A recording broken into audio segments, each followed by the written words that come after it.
TV Burundi, ukuri kw'ivyanditswe mu bijanye n'ijambo ry'Imana.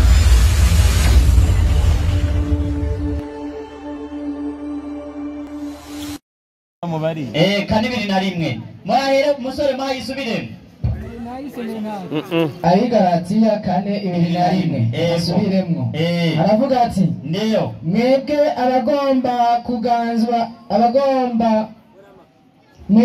abagomba kuganzwa n'ivyagezwe kweli nimumbabarire mbega ntimwumva ivyagezwe kuko vyanditswe yuko Aburahamu yari afise abahungu babiri umwe ari uwo ku ncoreke uwundi ari umugore bwite 23 uwo ku ncoreke yavyawe mu buryo bw'umubiri uwo ku mugore bwite yavyawe ku bw'isezerano ivyo ni nk'umugani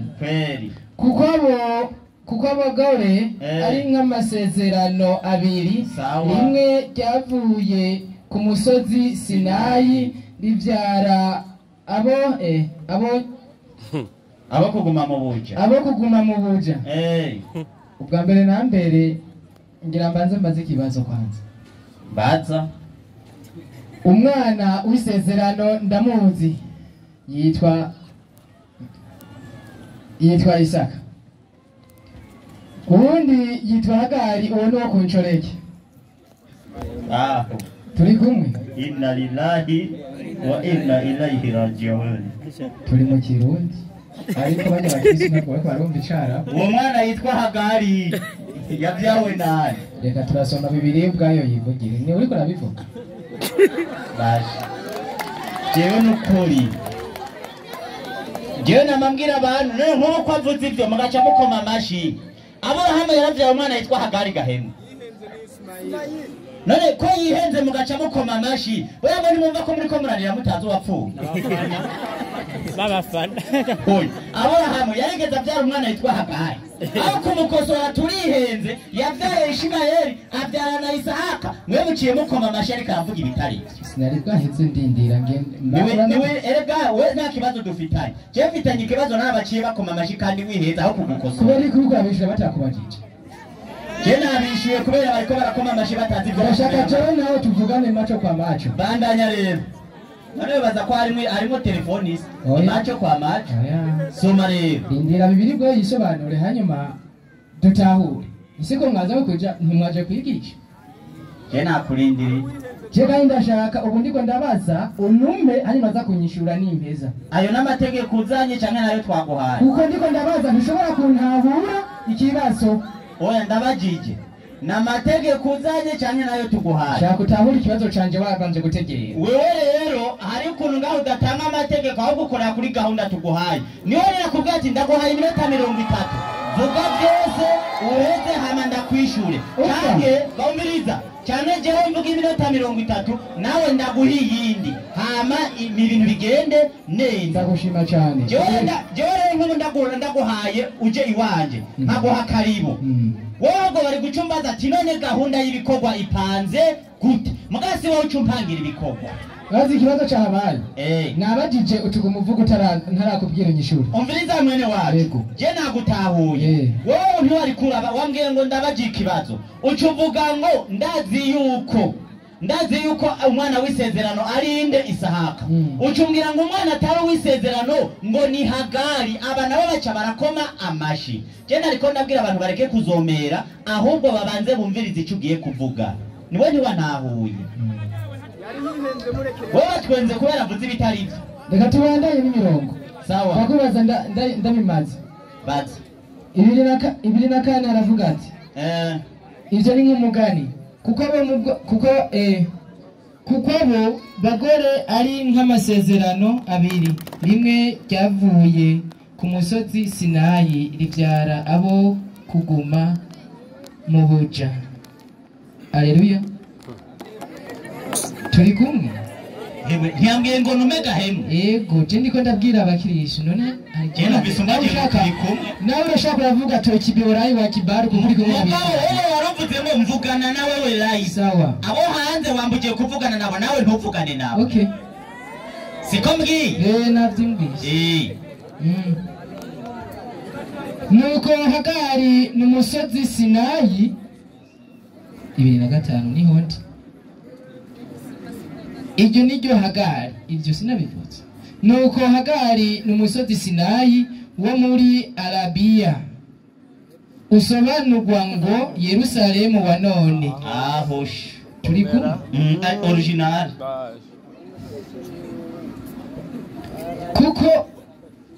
kuko usangiye ubuja n'abana bawo ndageje jaho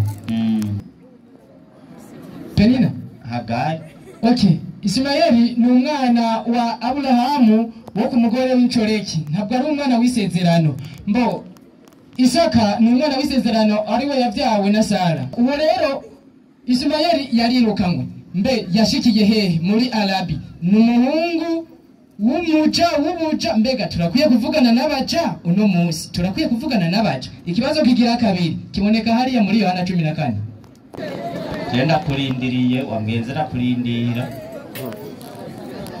14 umurongo wa mbere aravuga ati Yesu ni nzira n'ukuri n'ubugingo nimuhagarike imitima yanyu mwizere Imana nanje munyizere imuhira kwa data hari amazu menshi iyo abatahari mba ndabibabwiye kuko ngiye kubategurira ahanyu kandi ko ngiye kubategurira ahanyu nzogaruka kubajana iwanje ngo ndi namwe abe ariho muba ikibazo kigeze ngaho ngira mbazi ikibazo kigira kabiri kivuga ati Yesu ni nzira n'ukuri n'ubugingo Chachiye kiza kubera nagumye numva ngo uwo Yesu hano mugo muvuga ngo uwo Yesu ngo mbega ngo yo bari Imana ngo yo bari none mwege abisilamu ko mwavuze uwo Yesu nta bugingo afise yotanga mbega kavuze kari jewe n'ukuri n'ubugingo mwege muzojanwa nande urakoze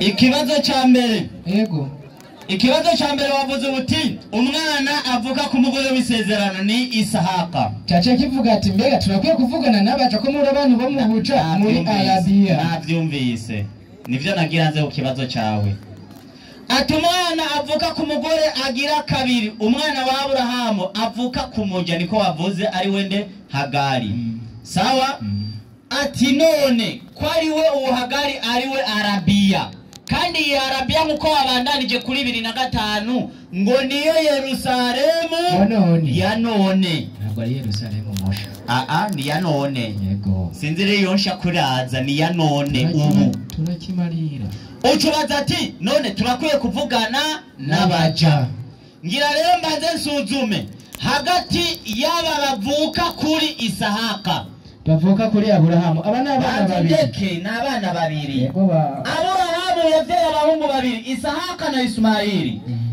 Isahaka yavyaye Yakobo acavyara abahungu 12 abavyara ku bagore bangahe 4 sawa aba bagore bane bavuka bavyaye abahungu 12 nibo biswe abanyisirayeli urahari bitwa abanyisirayeli ahura mirindome ushaka muhe madenda bikwereke muhe mikoro itanguriro 3:5 2:2 yabavyaye ku bagore bane kandi no mwabo bagore hari mwabaja ndabikwereke nabo bagore hari mwincoreke aba bagore Yakobo yavyaye abahungu 12 bamwe bavuka ku mugore bwite abandi bavuka ku ncoreke nabo raza kumbwira ko arabaja ucumbwira kandi namwe mwiyita abanyisirayeli numvise uri no musabato umu adventiste ndakwereka kuri umunyisirayeli nawe ndakwinjize mu banyisirayeli cenda kuvuma ndagute hanze wagira ati ndiyo kuko abahungu ba Yakobo avuka kuri Isaka wa mwana w'isezerano avuka ku mugore w'isezerano ndiyo bari 12 bari 10 bangahe na babiri ndiyo Abareya Leya niwe mugore wa mbere wa Yakobo ni nawe mugore w'isezerano wande wa Yakobo ndiyo ni Reubeni uyu mugore w'isezerano ari wiwe Leya yavyaye abahungu batandatu. Uwa mbere bamwita Reyubeni, imfura ya Yakobo. niwe yari imfura ya Yakobo. Wa kabiri Simeoni bamwita Simiyoni, umuhungu agira kabiri. na Lewi Wa gatatu bamwita Lewi. na Yuda Wa kane bamwita Yuda na Isakari na Isakari. Wa gatanu na Zebuloni. Zebuloni yari umuhungu wa Yakobo agira gatandatu. Aba nibo bana ba Yakobo bavuka ku mugore wa mbere w'isezerano. Umvirizo wa kabiri umugore. Abarakeri ni Yosefu na Benyamini. Ebana yavyaye intumwa y'Imana yitwa Yusufu. Yozefu yavyaye abahungu babiri, uwitwa Yozefu n'uwitwa Benyamini. Ubu ni Ncoreke. Ndiyo Ababiri wa Ncoreke Yarakeri. umviriza mu bagore Yakobo yarongoye nawe harimwo umuja, harimwo Ncoreke, nawe Ncoreke yande Yarakeri. Ndiyo Ni Dani na Nafutali. nawe yavyaye babiri, Dani na Nafutali. Uno umugore agira kangahe?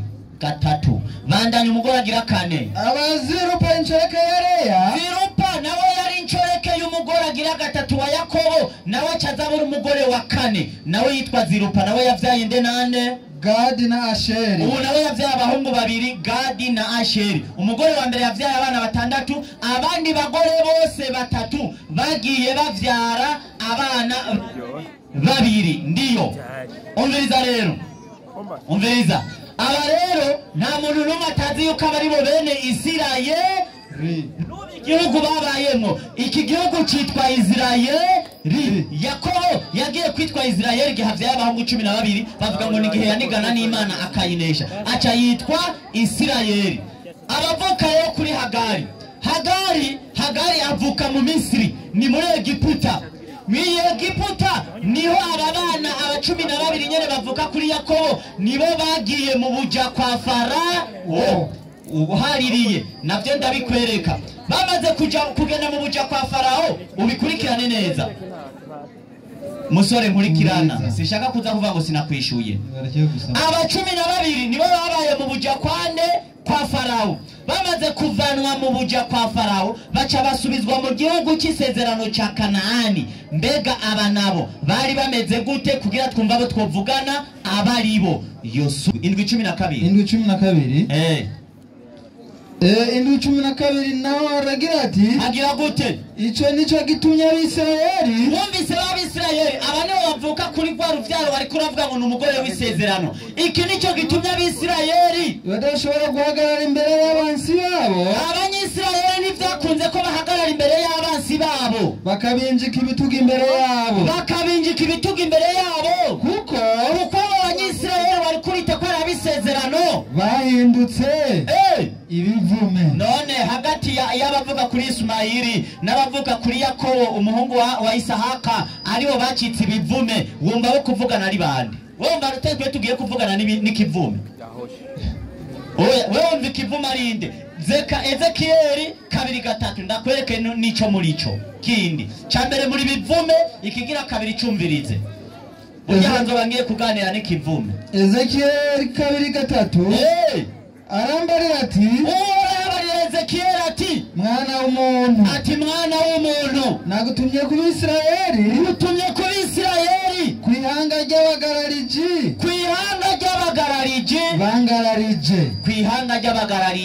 bangararije. Aikijanye n'abanyisirayeli wabana bisezerano, ndakweretse ubisezerano bose bana bisezerano kubera bose n'abahungu bande ba Aburahamu. Ni wavuga ko ari Ufise ubundi satari Aburahamu, iyo ni politike y'abazungu yaje kujyanisha abavukana. Abana bose bavuka kurinde Aburahamu. Ikibazo kigira kabiri yaciye asoma muri Yohana 14:6 ngo ni jewe nzira n'ukuri n'ubugingo, ntawe uzoshika kuri namujanye. Acabaza akabazo ngo none namwe muzojanwa nande? Qur'ani 3:31.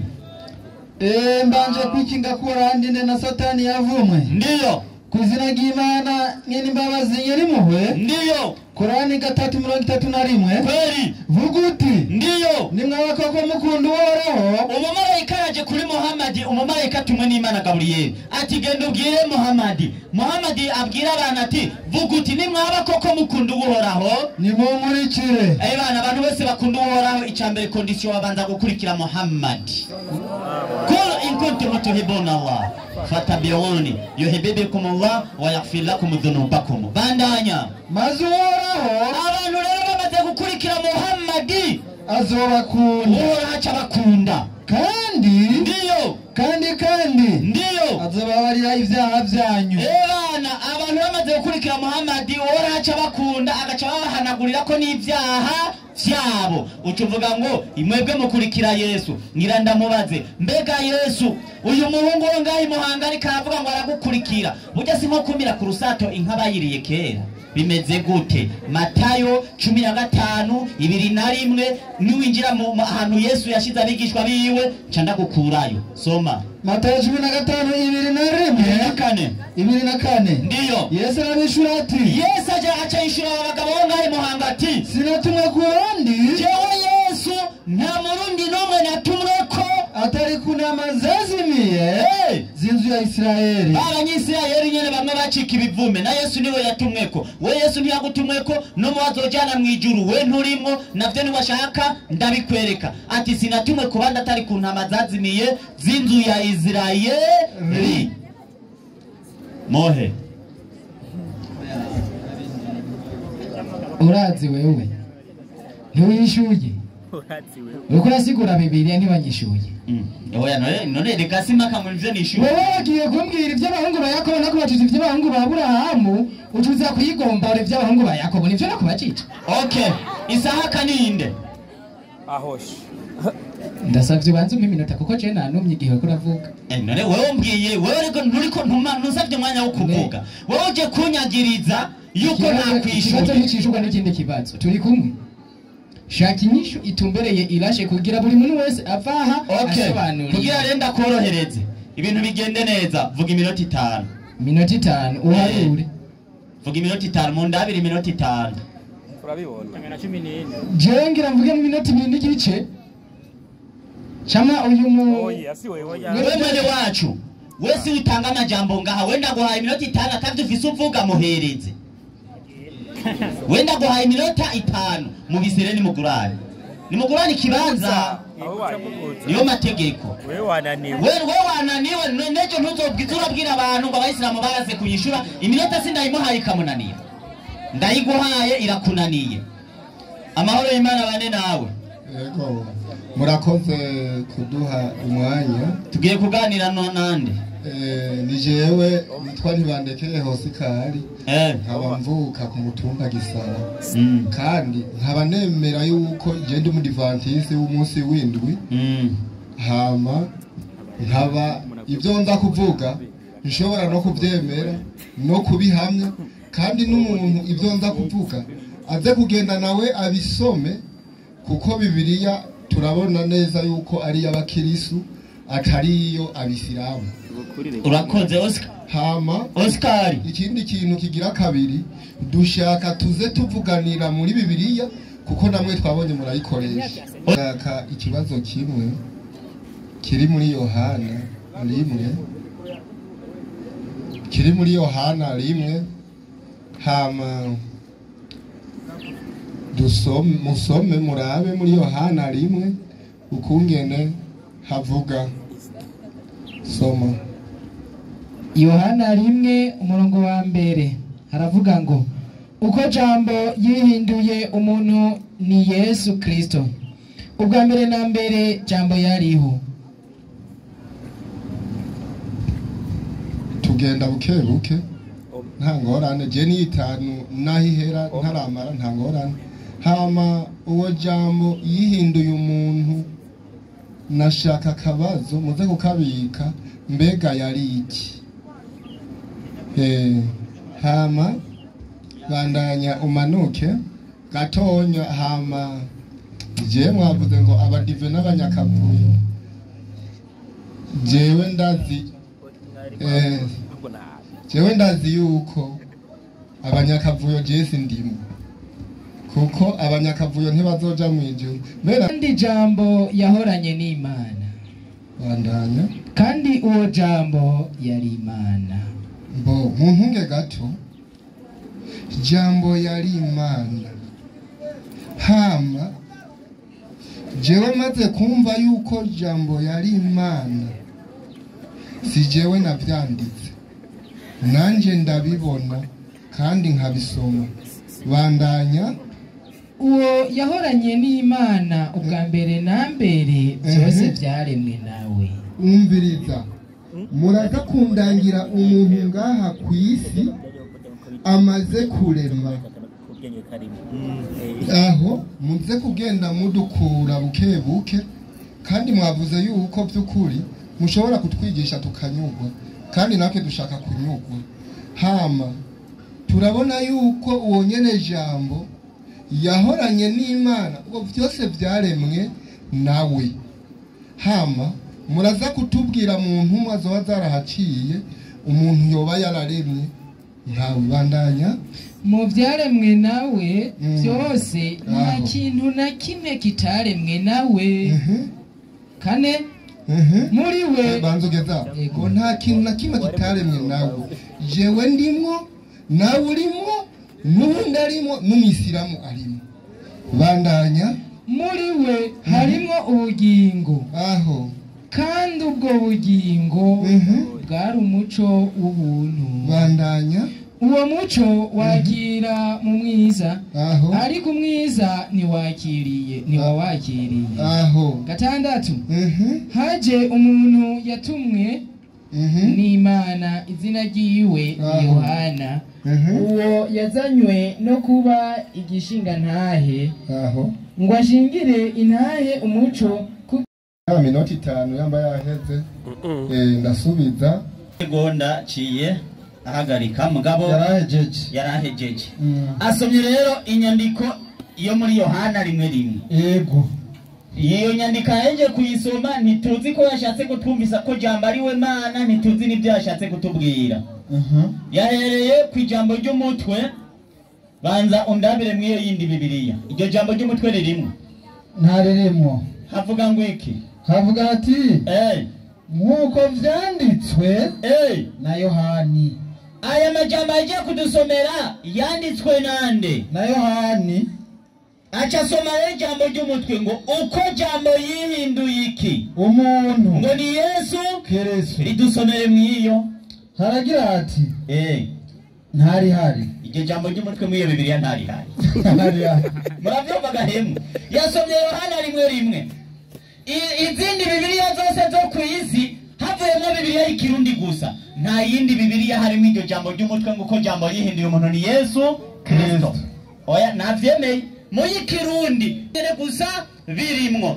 Mugabe babikoze mu ntumbero nyabaki abari ngahe ijisho twaracigishije. Ivyo babikoze mu ntumbero kugira ngo batakaza abantu. Baca bashiramo iryo jambo ry'umutwe, jambo yihinduye umuntu ni Yesu Kristo. Muzindi Bibiliya zose ntabwo ico kintu kirimwo. Soma rero ijambo mu ntango.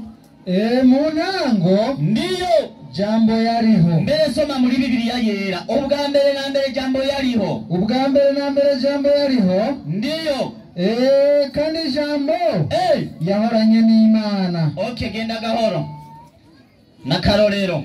Soma subira mu nyandiko. Ubwa mbere na mbere. Ubwa mbere na mbere jambo yariho. Ubwa mbere na mbere iyi sakoshi yariho. Na karorero. Kandi jambo ndiyo yahoranye n'Imana. Kandi iyi sakoshi yahora ku mutayeri. Ndiyo. Kandi uwo jambo yari Imana. Kandi iyi sakoshi yari umutayeri. Isakoshi yo mutayeri. Namwe ni mumbwire isakoshi yo mutayeri. Hari ahantu rero ibi bintu babibona ntibamenya kajede umuzungu yakinye uwahinduye Bibiliya ayikuye mu Cyongereza yishira kivanze n'ikinyarwanda. Hari akantu yashatse kubanyegeza. Aka kantu nako mbega naka Bibiliya y'igifaransa nivuga jambo, havuga ijambo. Au commencement était la parole. Ntabwo bavuga parole, ni la parole. Hari kwindongora zina ijambo.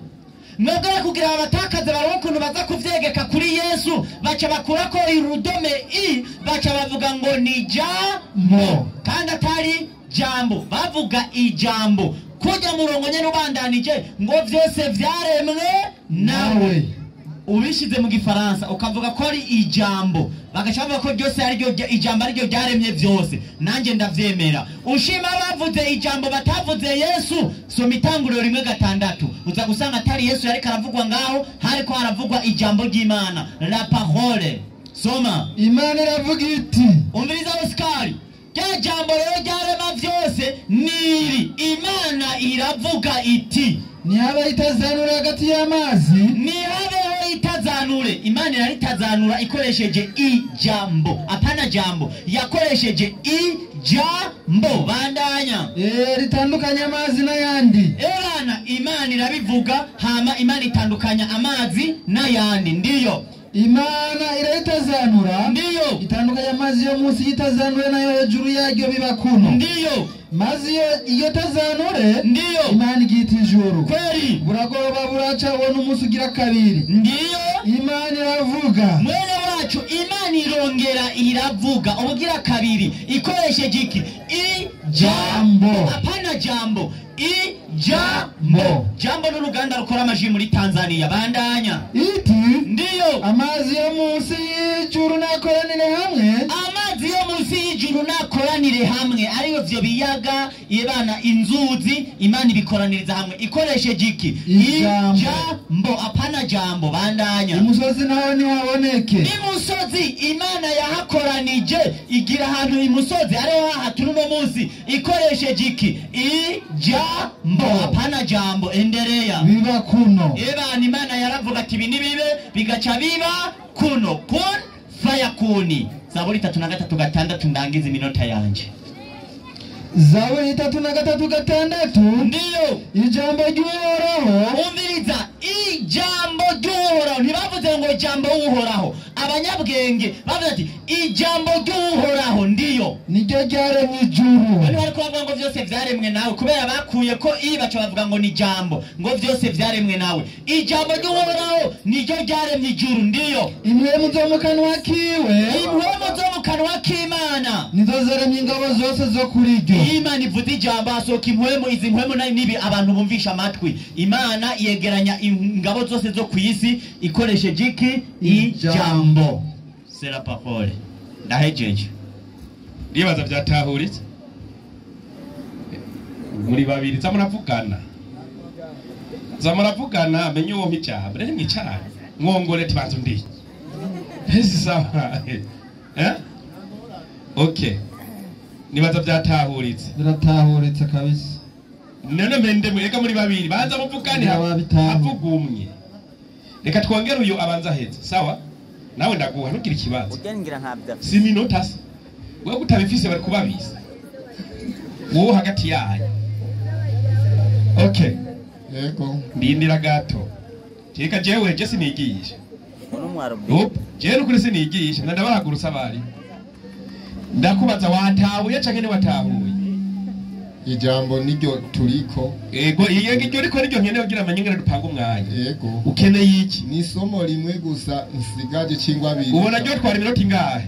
Imiyo mu mpayo yose ndayikoresha. Oya wewe iryo somo no wariteguye twara iminota ingahe? Kubera mwavuze ngo turagwana, wewe ni umwanya. Iyo niyo ngorane yamwe bw'abadive. Nindakuye ngo muragwana. Nakubiyuzanya akavuyo ndaguterera hari inyuma nabisubiyemo. Bitatu. Ubu rero nta kavuyo ufise tuko turaganira. Mukanyimba ko tugwana twiko turagwana tuca musi y'umugozi fye. Siko bimeze. Mugabo ugiye mu mutuzo turaganira. Cena nkakavuyo. Ibintu by'akavuyo kubera igerageje nshoboye. Sawa? Wewe ukenda itatu tori itatu. Mwari makumviriza na mikro nakuzanira n'ukuri. Si minota.